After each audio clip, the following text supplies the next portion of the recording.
Hello दोस्तों, स्वागत है आपका हमारे चैनल पे। Welcome you to our channel. तो जैसे कि आपको पता है, हम आज से शुरू कर रहे हैं डेली करंट अफेयर की रियल न्यूज़ को। जितनी भी ऑथेंटिक न्यूज़ है जो करंट से रिलेटेड है, और उसी न्यूज़ को हम चालू कर रहे हैं। तो आज के क्रम में हम चालू करेंगे द हिंदू की ऑथेंटिक न्यूज़ को। तो चलिए शुरू करते हैं। तो यहाँ पे देख लीजिए, आज 22 मई है, सैटरडे है। तो आज की न्यूज़ को हम डिस्कस कर रहे हैं। तो पहली न्यूज़ ये निकल के आई है कि एससी जो हैं, सुप्रीम कोर्ट ने पर्सनल गारंटर्स जो हैं इन्हें लायबल कर दिया है फॉर कॉरपोरेट डेप्ट के लिए। तो जो कॉरपोरेट डेप्ट था उसके लिए पर्सनल जो गारंटर्स थे उनको लायबल माना है। किसने? सुप्रीम कोर्ट ने माना है। ठीक है, तो इसके बारे में थोड़ी सी डिस्कस देख लेते हैं। ये जो जजमेंट है किसने दिया? ये जजमेंट एस रविंदर भट्ट जी ने दिया है, सुप्रीम कोर्ट के जज हैं। ठीक है, तो Supreme Court on Friday upheld government move to allowed lenders to initiate insolvency proceeding against personal guarantors who are usually promoters of big businesses houses along with the stressed corporate entities for whom they gave guarantee। तो उनको liable माना है। S Ravinder Bhatt के द्वारा judgement दिया गया है। ठीक है, तो आईबीसी क्या होता है? आईबीसी की फॉर्म आ जाती है एग्जाम्स में। आईबीसी नोट कर लीजिए, आईबीसी होता है Indian bankruptcy and insolvency code, जिसके तहत इसको लीगल और वैलिड माना है। तो एक एक्ट कोड है, आईबीसी कोड, जिसके तहत एस रविंदर भट्ट जी ने इसको लीगल और वैलिड माना है। ठीक है, तो 2019 में इसका मामला था। 2019 में नोटिफिकेशन आया था जिसको सेवरल हाई कोर्ट्स में चैलेंज भी किया गया था। तो सुप्रीम कोर्ट ने उसी को ध्यान में रखते हुए ये फैसला सुनाया। अगला जो इम्पॉर्टेंट न्यूज़ है, अगली इम्पॉर्टेंट न्यूज़ है vaccinate wear mask Fauci tells India. तो जो एंटोनियो फॉसी हैं, एंटोनियो फॉसी कौन है? एंटोनियो फॉसी जो हैं ये यूएस प्रेसिडेंट के चीफ, जो यूएस प्रेसिडेंट हैं जो बिडेन, उनके चीफ मेडिकल एडवाइज़र हैं। तो उन्होंने ये स्टेटमेंट दिया है द हिंदू को बात करते समय। तो उन्होंने ये कहा है कि कोविड, जितने भी कोविड के केसेस हैं जो 2,60,000 मार्क्स से ऊपर गए हैं, तो उनका ये एक तरीके से सुझाव है कि जो वैक्सीनेशन है और वियर मास्क है उसको प्रायोरिटी देनी चाहिए। अगली न्यूज़ यहाँ पे ये है, ये इंपॉर्टेंट न्यूज़ है। अगली न्यूज़ ये है कि एससी ने questions GST on oxygen concentrators. तो दिल्ली हाई कोर्ट ने क्या कहा है? दिल्ली हाई कोर्ट ने ये कहा है कि जितने भी ऑक्सीजन कंसंट्रेटर्स हैं जिन पे जीएसटी लगा है, उनको जो दिल्ली हाई कोर्ट है इन्होंने अनकॉन्स्टिट्यूशनल, असंवैधानिक करार दिया है। उन्होंने कहा है constitute A life saving device during the covid pandemic. तो इन्होंने जितने भी जीएसटी लगे हैं, जीएसटी जो ऑक्सीजन्स के जितने भी कॉन्सनट्रेटर, जितने भी इंस्ट्रूमेंट हैं जिन पे जीएसटी लगा हुआ है, तो उनको जो है यहाँ पे देख लीजिए, उनको यहाँ पे अनकॉन्स्टिट्यूशनल माना है गवर्नमेंट ने। अनकॉन्स्टिट्यूशनल गवर्नमेंट ने माना है। ठीक है, आगे चलते हैं। आगे न्यूज़ ये है कि ये यहाँ पे इज़राइल और हमास, तो इज़राइल और फ़लस्तीन के बीच में जो कॉन्फ्लिक्ट था वो अब ट्रूस के दौर पे पहुंच गया है। 11 डेज़ ऑफ फाइटिंग, 11 दिन जो उसके जो लड़ाई होती रही, जिसमें 243 डेथ भी हो गई हैं, 243 डेथ भी हो गई हैं, और वो ट्रूस के तौर पे पहुंच गए, एक तरीके से समझौते के तौर पे पहुंच गया, और इसमें मुख्य भूमिका इजिप्ट ने निभाई है। ठीक है, तो ये देख लीजिए, अब सेलिब्रेटिंग पीस, पैलेस्टीशियन जो हैं ये waving national flag in front of tomb of rock in Jerusalem on Friday. Jerusalem जो कि ज्यूज़ और मोहम्मदन का एक तरीके से रिलीजियस जो स्थान है उस पर ये झंडा लहराएं। और ये बात करें इस ट्रूस की, तो इसमें जो इजिप्ट है इसने मुख्य भूमिका निभाई है, और US president Donald Joe Biden, इनका भी एक जो बयान आया था कि किस प्रकार से ये ट्यूस है। लेकिन अभी हाल फिलहाल में कल की न्यूज़ ये थी कि जो अलक्सा जो मस्जिद है वहाँ पे इज़राइल की आर्मी और पैलेस्टीन के जो लोग हैं उनके बीच कुछ कॉन्फ्लिक्ट भी हुआ है, जिसमें 5 लोगों की जान भी गई है। तो ये भी एक न्यूज़ है।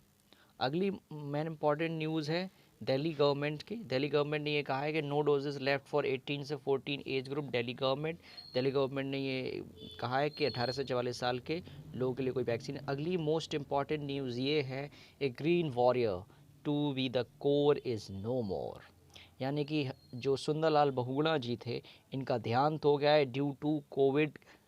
जितने भी कोविड के जो सिम्टम्स थे या जो कोविड की जो इनकी सिचुएशन थी, उन वजह से इनका देहांत हो गया है। तो इन्हें क्यों जाना जाता है? इन्हें चिपको आंदोलन, जो चिपको आंदोलन था उसके लिए जाना जाता है, जिन्होंने जो सेफ फॉरेस्ट, जितने भी फॉरेस्ट थे उनको बचाया था। 94 साल के थे सुंदरलाल बहुगुणा जी, पर्यावरणवादी थे और एम्स ऋषिकेश में इन्होंने अंतिम आखिरी सांस ली। और चिपको फाउंडर के मूवमेंट थे, इन्होंने जो हिमालयन फॉरेस्ट थी उसमें बहुत सारे जो फॉरेस्ट थे उनको बचाया था। ठीक है, तो और ये एक बात, ये टेहरी डैम बना हुआ उसके भी अपोज कर रहे थे, टेहरी डैम उसको भी अपोज कर रहे थे। यहाँ पे ये नोटेड है कि जो टेहरी डैम है, ये जो टेहरी डैम है इसको ये क्या कर रहे थे, इसको ये जो है, इसको ये रहा टेहरी डैम, टेहरी डैम को ये अपोज भी कर रहे थे।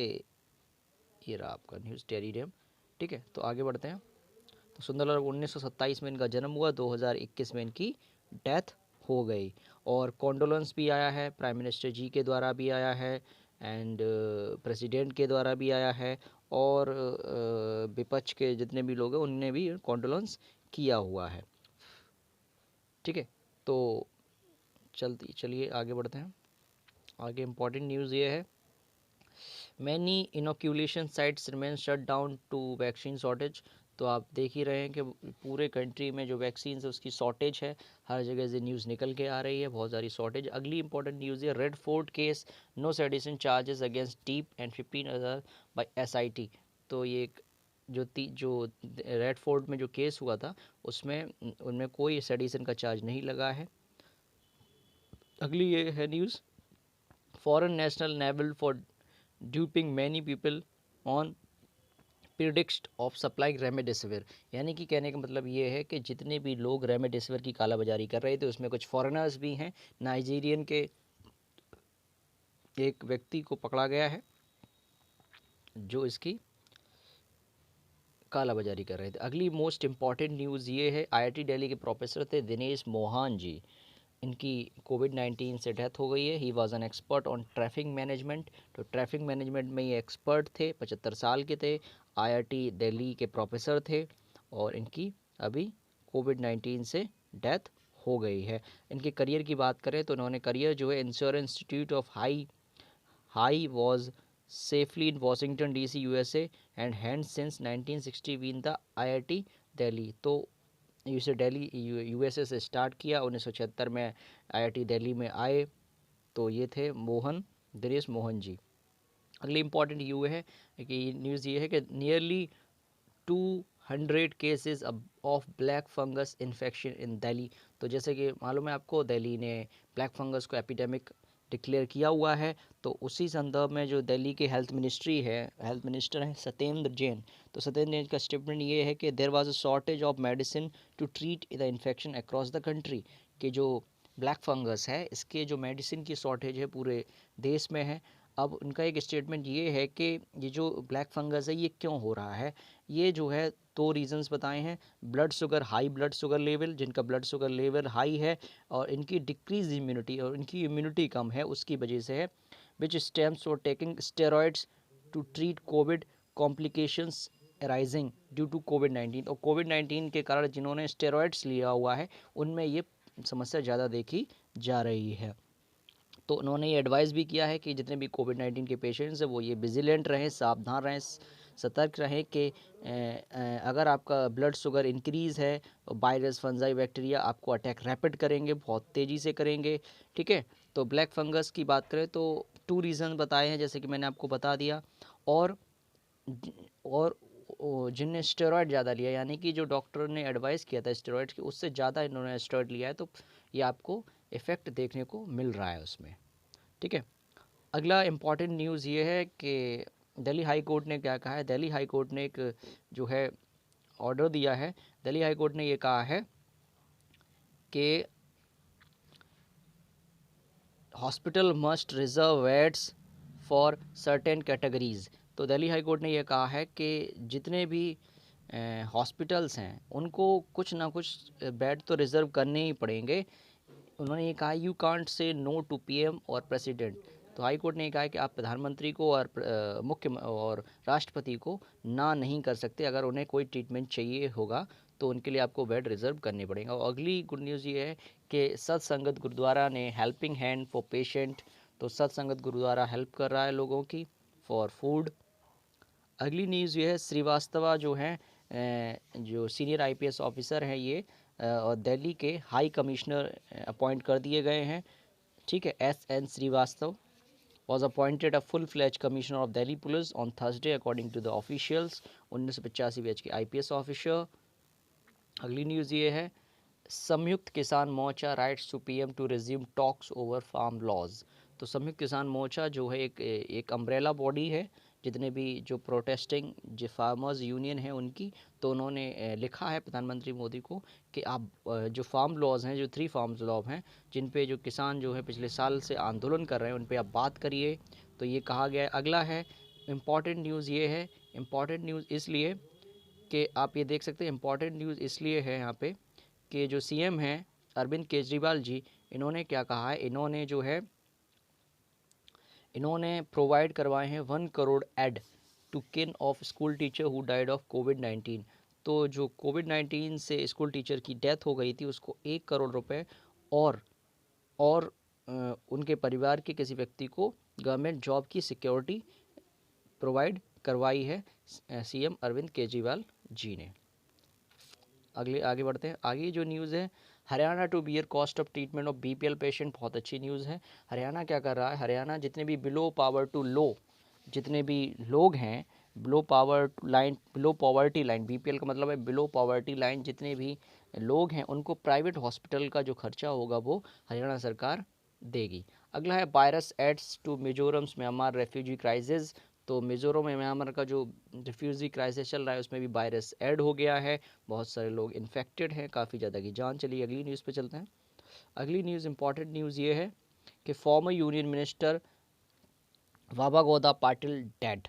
तो बाबा गौदा पाटिल जो हैं फॉर्मर लीडर और फॉर्मर यूनियन मिनिस्टर थे, इनका डेथ हो गया है। नॉट ड्यू टू कोविड की वजह से नहीं हुआ है, ब्लड प्रेशर की वजह से हुआ है। फ्लक्चुएशन हो गया था ब्लड प्रेशर में कुछ महीने पहले, तो उसकी वजह से यहाँ पे इन्होंने दिया है कि ड्यू टू वो, ये यहाँ पे देख सकते हैं आप, यहाँ पे उसकी वजह से इनकी डेथ हो गई है।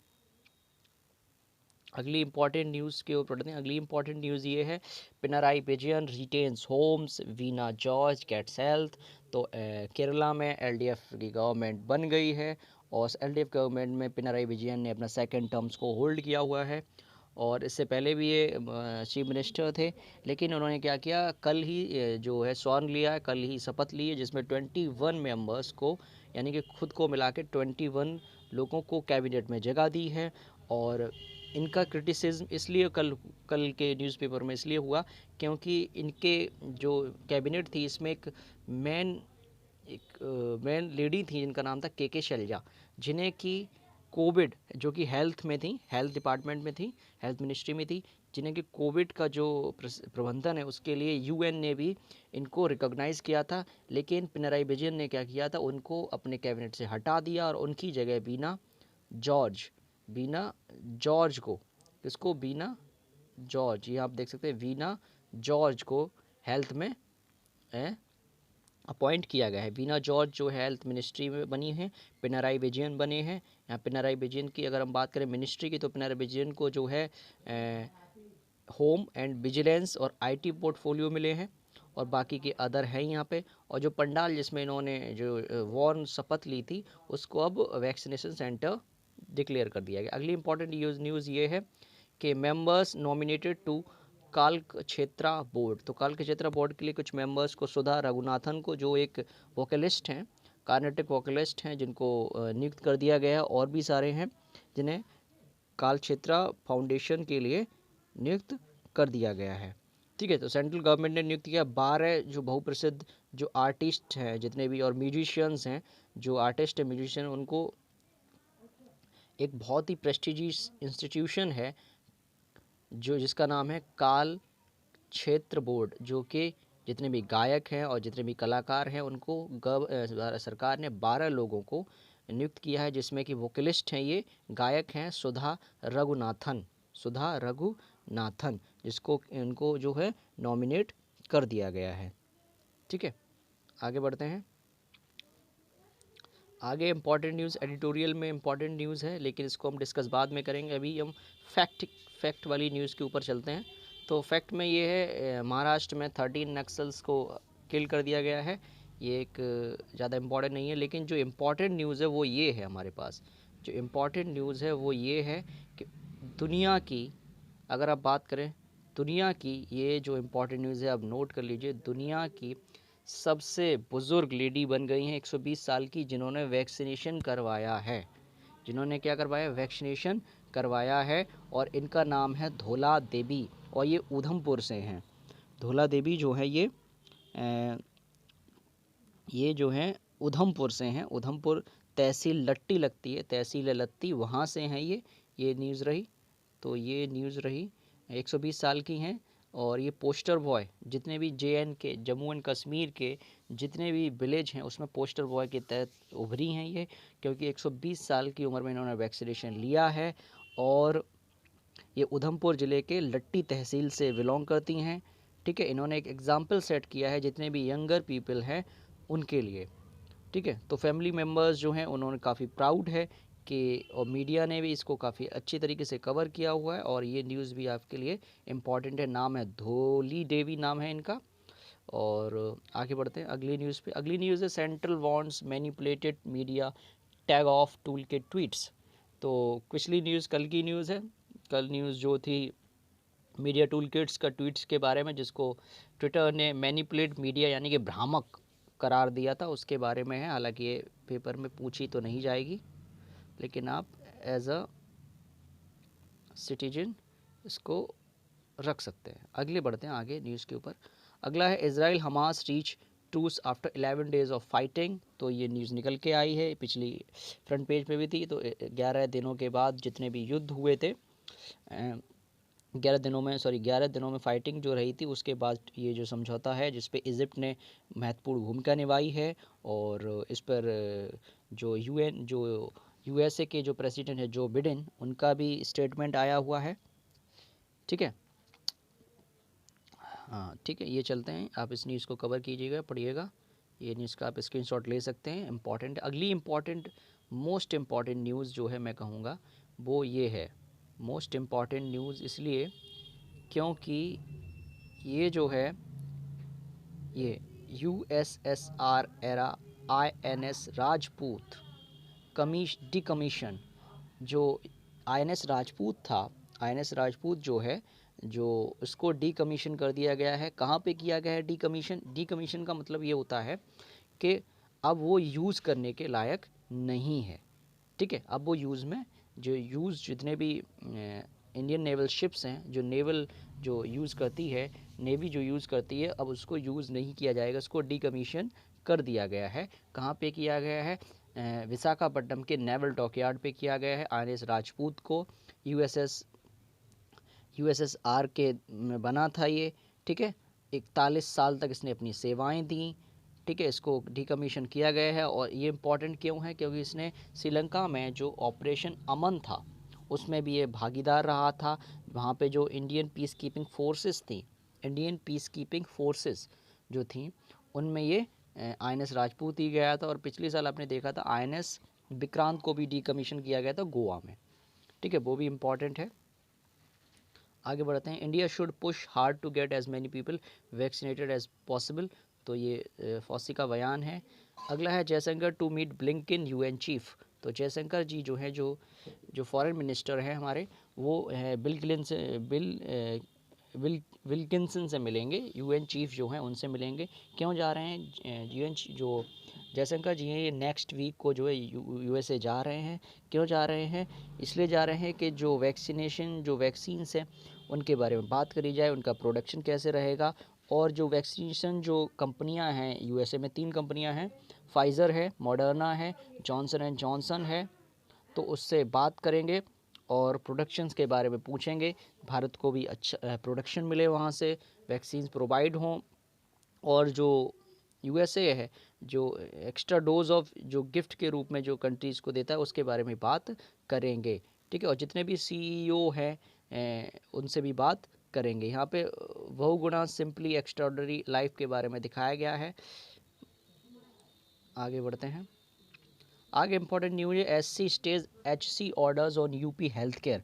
तो सुप्रीम कोर्ट ने जो हाई कोर्ट का जो ऑर्डर था यूपी उत्तर प्रदेश के हेल्थ केयर सिस्टम के रूप में, हेल्थ केयर सिस्टम के बारे में जो दिया था उसको स्टे कर दिया है। क्या कहा था हाई कोर्ट ने ये कहा था बेसिकली कि हाई कोर्ट ने 17 मई को ये स्टेटमेंट दिया था, इलाहाबाद हाई कोर्ट ने, कि उत्तर प्रदेश की जो हेल्थ सिस्टम है वो एट गॉड्स मर्सी है, यानी कि राम भरोसे है। उत्तर प्रदेश की शासन जो हेल्थ सिस्टम है वो शासन भरोसे है। और इलाहाबाद हाई कोर्ट ने ये कहा था कि जितने भी विलेजेस हैं उनमें आप नर्सिंग होम्स जितने भी हैं उनमें ये इंश्योर करें ऑक्सीजन फैसिलिटी होनी चाहिए, हर बेड पे certain percentage of bed, ventilators होने चाहिए, हाई फ्लो नेज़ल फैसिलिटी होनी चाहिए, वेट्स मशीन के साथ होनी चाहिए। एवरी नर्सिंग होम या hospital, every nursing home hospital with has more than 30 beds to compulsory have an oxygen production plant. जितने ऑक्सीजन प्रोडक्शन प्लांट होने, जितने भी मेडिकल कॉलेजेस हैं, चाहे वो आगरा है, प्रयागराज है, मेरठ है, कानपुर है, गोरखपुर है, उनमें ऑक्सीजन जो फैसिलिटी है उसको इन्हेंस किया जाए, बढ़ाया जाए। जिस प्रकार से दिल्ली में Sanjay Gandhi post graduate institute है जहाँ पे जो फैसिलिटी है उस तरीके से फैसिलिटी होनी चाहिए इसमें, ये इलाहाबाद हाई कोर्ट ने कहा था।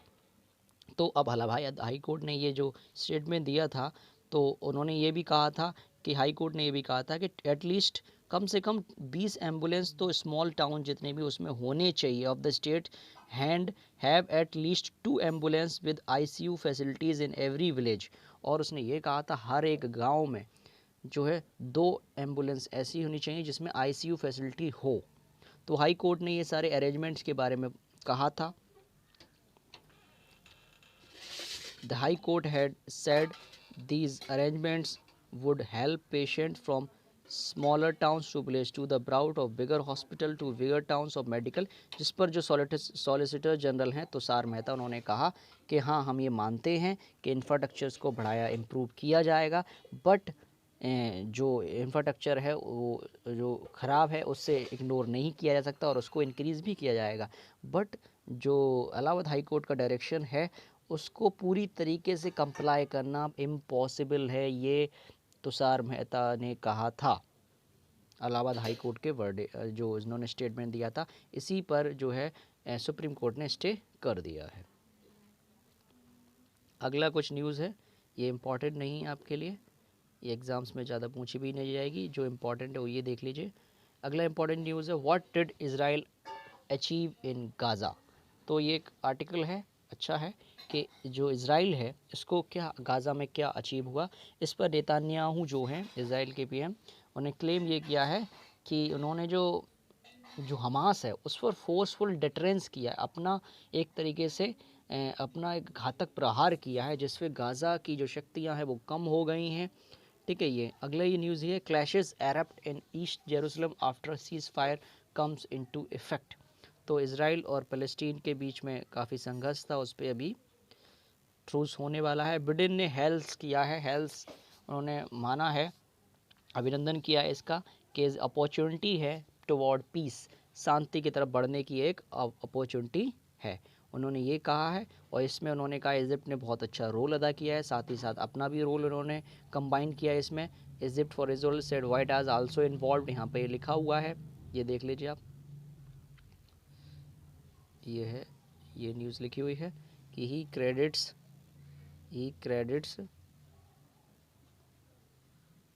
ये रहा, he credits Egypt for his role says White House also involve. तो व्हाइट हाउस ने भी अच्छा खासा रोल अदा किया है और इजिप्ट ने भी अच्छा खासा। China offer 3 billion assistance jabs for developing countries. तो चाइना ने ऑफ़र किया है जितने भी डेवलपिंग कंट्रीज़ हैं, विकासशील देश हैं, उनको 3 बिलियन डॉलर की हेल्प को। अगला है नाटो ने, यहाँ पे ये नाटो ने क्या किया है, नाटो जो है नॉर्थ अटलांटिक ट्रीटी ऑर्गेनाइजेशन जो है, इसका पूरा नाम है, इसने क्या किया है, नाटो ने फंड करेगा, किसको फंड करेगा, काबुल एयरपोर्ट ऑपरेशन को। जितने भी काबुल एयरपोर्ट है जो अफगानिस्तान में है, उसके भी ऑपरेशन जितने भी चलेंगे उसको फंड करेगा, यानी कि उसको रुपए पैसे देगा।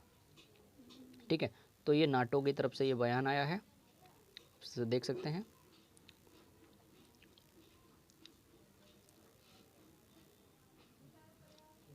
ठीक है, आगे बढ़ते हैं। तो नाटो ने ये बेसिकली ये कहा है कि जितने भी उस पर इंफ्रास्ट्रक्चर लगेगा काबुल एयरपोर्ट पे, जितना भी, उसको सब नाटो ही फंड करेगा अफ़गानिस्तान में। ठीक है, ये आगे बढ़ते हैं। आगे बहुत इंपॉर्टेंट न्यूज़ है, आरबीआई ने फिर से पे कर दिया है 99,122 crore surplus to the centre. Centre को 99,122 करोड़ रुपए देगा। सेंट्रल बैंक्स बोर्ड ने अप्रूव किया है transfer of higher than expected sum of July March accounting period. तो हायर देन एक्सपेक्ट, जितना एक्सपेक्ट नहीं किया जा रहा था उससे ज़्यादा आरबीआई ने पे कर दिया है, because of covid situation, tax system, जितने भी चैलेंजेस हैं उनके लिए, इन सब के लिए उन्होंने ये कर दिया है। आपसे ये पूछा जाएगा कितने रुपए, जो है क्वेश्चंस में ये पूछा जाएगा कितने रुपए उन्होंने ट्रांसफ़र किए हैं, तो सीधा सीधा 99,122 करोड़, बस ये ध्यान रखिएगा। आगे बढ़ते हैं। आगे न्यूज़ देख लीजिए। आगे बहुत इंपॉर्टेंट न्यूज़ ये है, with no baggages Indian might to extraordinary well. With no baggages, तो अभी हाल फिलहाल में एक कल की न्यूज़ ये थी, ये इंपॉर्टेंट न्यूज़ है। कल की न्यूज़ इंपॉर्टेंट ये होती है कि इंडियन वीमेन टीम जो है वो ऑस्ट्रेलिया जाएगी और फर्स्ट जो है पहला पिंक वॉल टेस्ट खेलेगी, जिसमें 4 ओडीआई थे और 4 टी20 थे। तो कहाँ पे खेलेगी, ऑस्ट्रेलिया में खेलेगी, और पहली पिंक वॉल का टेस्ट होगा। और इसके जो कोच हैं वो हैं डब्ल्यू वी रमन जी, उनके निर्देशन में खेलेगी।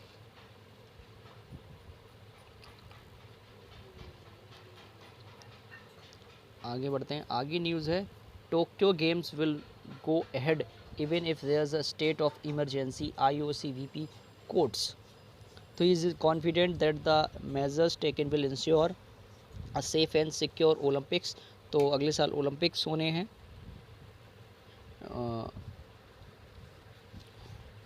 तो ओलंपिक्स जो होने हैं उसमें ये इंश्योर किया जाएगा कि वो चालू रहें स्टेट ऑफ इमरजेंसी के मीटिंग में।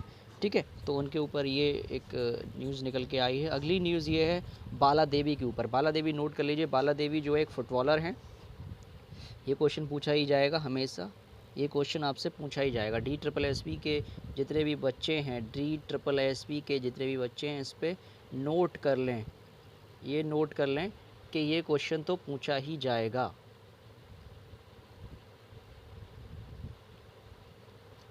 ठीक है, ये रहा Bala relishing her time in Scotland. Bala Devi एक फ़ुटबॉलर हैं, 31 साल की हैं। इन्होंने क्या किया है, ये पहली ऐसी वुमेन फुटबॉलर बन गई हैं जिन्होंने गोल किया है प्रोफेशनल यूरोपियन लीग में।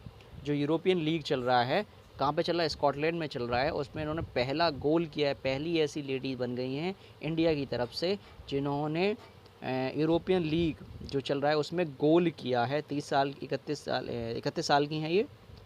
ठीक है,